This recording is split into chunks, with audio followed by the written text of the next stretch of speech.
तो बाज़ हमारी ख़वातीन भी ऐसी होती हैं, जैसे एक मखसूस कम्युनिटी से ताल्लुक़ रखने वाली बच्ची ने मुझे कहा कि मुफ्ती साहब मेरा शौहर से झगड़ा हुआ, हमने उसको उठा के ज़मीन पे पटका और छुरी उसकी गर्दन पे रखी और कहा कि दो 3 तलाक। उसने 3 तलाकें दी, हो गई। यानी इतने भोलेपन से हो गई। इतनी तकरीब काराना कार्रवाई के बाद फिर बड़े मासूमाना अंदाज से पूछा, इसका मतलब इतनी खतरनाक औरतें भी होती हैं।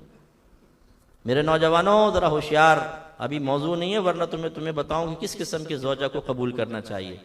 आप लोग तो यूट्यूब पे, उस पर फेसबुक पे बैठ जाते हैं, वो लड़की कोई भी हीरोइन की फोटो लगा देती है, आप ख्वाब देखना शुरू कर देते हैं, उड़ रहे हैं हवाओं में, हाथ में हाथ लेके पार्क में जा रहे हैं और शादी हो रही है, P P P P P P P P बज रहा है भाई तराना, और बड़े खुश मगन है। ये पता नहीं कि वो सामने वाली है कैसी, देखे तो चीख मार के बेहोश हो जाए।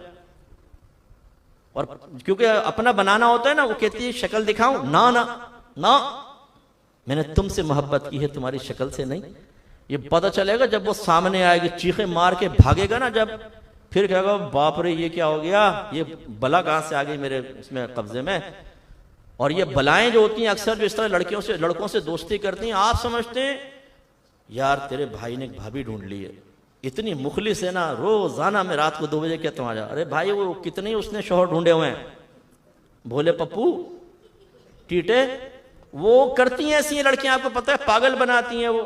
एक तो नौजवान ऐसी लड़कियों के उसमें फंस गया, उस लड़की ने कहा आओ फिर मुलाकात करें। वहां गया, वहां 5-6 लड़के पहले मौजूद हो, धन खूब घूसे लगाए, मोबाइल छीना, पैसे छीने, ला तुम्हारी बोले निकल यहां से आशिक।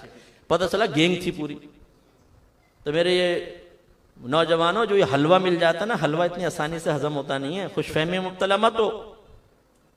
एक दाढ़ी वाले साहब थे, उन्होंने कहा मुफ्ती साहब मैं चाहता हूं कि बहनों को कुरान और हदीस भेजूं, और मेरा कोई इरादा नहीं है, ताकि खवातीन में शऊर बेदार हो। मैंने कहा भाई क्या मर्द सारे मर गए? इसी तरह तो शैतान बहकाता है, पहले आपको औरतों के करीब करेगा, आप समझेंगे बड़ा पाकीज़ा हूं, फिर आहिस्ता दोस्ती, फिर फ्रीपन होगा, बेतकल्लुफ होंगे, इसके बाद गुनाह। इसलिए खबरदार। तो बहरहाल खुलासे कलाम यह है कि ऐसी भी खवातीन है जो शौहर से बदतमीजियां करती हैं, उन बहनों के लिए एक बस मैं बात अर्ज करता हूं। नबी करीम सल्लल्लाहु अलैहि वसल्लम ने इरशाद फरमाया, अगर मैं मखलूक को सजदा करने का हुक्म देता तो बीवियों को हुक्म देता कि वह अपने शौहरों को सजदा करें। यानी इतना अल्लाह ने हक रखा है। एक रिवायत में आता है कि कुछ सरपरस्त थे, वो एक बच्ची को बारगाह रिसालत में लेकर आए, रसूलुल्लाह हम इससे कहते हैं शादी कर ले, शादी नहीं करती। सरकार ने बच्ची से पूछा कि आप क्यों शादी नहीं करते? उसने अर्ज़ किया रसूलुल्लाह पहले बताइए कि एक बीवी पर शौहर का क्या हक होता है। सरकार ने बयान फरमाया उसका हक यह है कि अगर शौहर का पूरा बदन फर्ज कर लें खून और पीप से भरा हो और औरत जबान से चाट के उसको साफ कर दे, तब भी वो अपने शौहर का हक अदा नहीं कर सकती।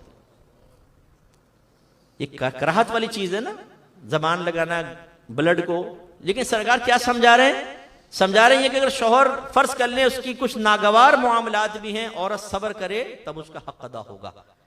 तो बच्ची ने जवाब में कहा या रसूलल्लाह बस यही बात है, मैं ये समझती हूं कि मैं अपने शौहर का हक अदा नहीं कर सकूंगी। तो सरकार ने शायद फरमाया उनके पेरेंट्स से कि बस इसको फिर ऐसे रहने दो, इसकी मर्जी पे छोड़ दो। तो मैं ये नहीं कि तरगीब दे रहा हूं कि बच्चे में सुन रही है वो कहेगा जी मैं भी हक अदा नहीं कर सकती। हक अदा की अदायगी के लिए मेहनत करनी चाहिए। वो मेरे आका सल्लल्लाहु अलैहि वसल्लम का मामला था, शारे अलैहिस्सलाम थे, जिसको जैसी चाहे इजाजत मरहमत फरमाएं। लेकिन ये जरूर मालूम हुआ कि वो मेरी बहनें जो मुझे समाअत फरमा रही हैं, और अगर कोई बात उनकी जात में मौजूद हो तो खुदारा मुझ पर नाराज ना हो या गिल्ट फील ना करे। अगर बच्चियां भी आपके साथ सुन रही हैं तो इसमें कोई बेइज्जती की बात नहीं, इस्लाह कबूल करनी चाहिए। अगर कोई हमारी बहन ऐसी है कि जो शौहर के सीने पर चढ़ के गुफ्तगू करती है, वो एक बात सुनाता है 2 बातें सुनाती है, वो उसके माँ बाप को गाली बकता है तो ये उनके माँ बाप को गालियां बकती हैं, गरीबान पकड़ देती हैं। एक बाहर के मुल्क के शौहर ने मुझे कहा मुफ्ती साहब कल मेरी बीवी ने मेरे मुंह पे तमाचा मारा। जो इस तरह की खवातीन हों, जिनके 8-10 भाई हों और शौहर जैसे कुछ कहने लगे तो कहें बुलाऊं भाइयों को, फोन करूं? नहीं, बच्चों के पैम्पर बदलना ना मैं बदलता हूं, फोन के जी बाथरूम में। तो इस तरह अगर आपकी बैक है तो इसका मतलब ये तो नहीं है कि शौहर मामूली हो गया, आप उसको हकीर समझें, बच्चों के सामने बेइज्जती करें, उसके साथ बदतमीजियां करें। एक एक लफ्ज का हिसाब होगा आखिरत में, और ऐसी औरत पर अल्लाह तबारक व तआला की लानत नाजिल होती है। जो बगैर किसी वजह के शौहर से बदतमीजी करे। हाँ, बाद वक़्त ऐसा होता है, कोई बात हो रही है, औरत ने दिफा में कोई जुमला कहा, लेजा सख्त हो गया, नहीं होना चाहिए था, लेकिन चलें वो तो दिफा में कह रही है, ये कोई जवाब देना जरूरी हो जाता है, बाद वक़्त शौहर वजाहत तलब कर रहा होता है, वो एक अलग चीज़ है।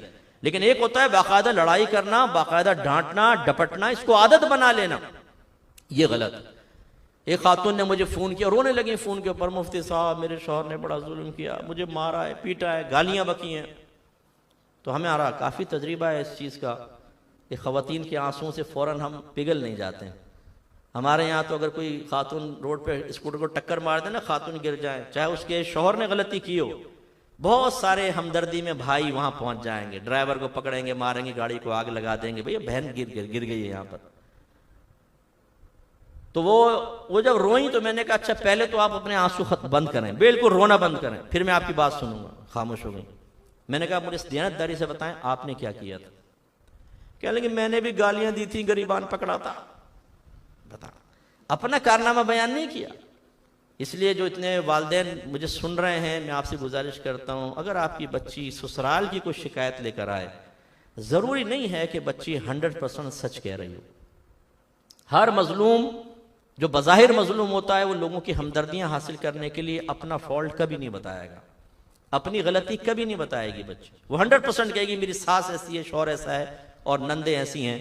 और भोले वालिदैन अपनी बच्ची की मोहब्बत में बाद औक़ात जो उन लोगों ने नहीं किया होता उसे भी सच तस्वुर करके उनसे बदगुमान होते हैं, लड़ाई झगड़ा फितना फसाद करते हैं। और बाज बच्चियां इस तरह झूठ बोलकर खुद अपना घर बर्बाद करती हैं, क्योंकि जब वालिदैन जाके अटैक करते हैं, तुमने हमारी बच्ची को ये कहा, ये किया, तुम तो दूध नहीं पीने देते बच्ची को। कहते हैं पूरा 1 किलो रोजाना पीती है, तो इसी के लिए तो मंगाते हैं। और घर में आगे क्या कहा, अम्मी मैं दूध को तरसती हूँ, खुद सास पी जाती है, मुझे दिखा दिखा के ओल्टीन डाल के एक एक घूंट पी लेती है, मुझे नहीं देती। अब माँ तो तड़प जाएगी, अरे मेरी बच्ची को दूध नहीं दे रही।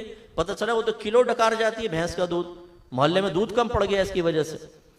अब जाके लड़ाई झगड़ा हुआ, वो हाइपर हुए कि झूठ बोला, तलाक हो गई। कसूर किसका है मुझे बताइए।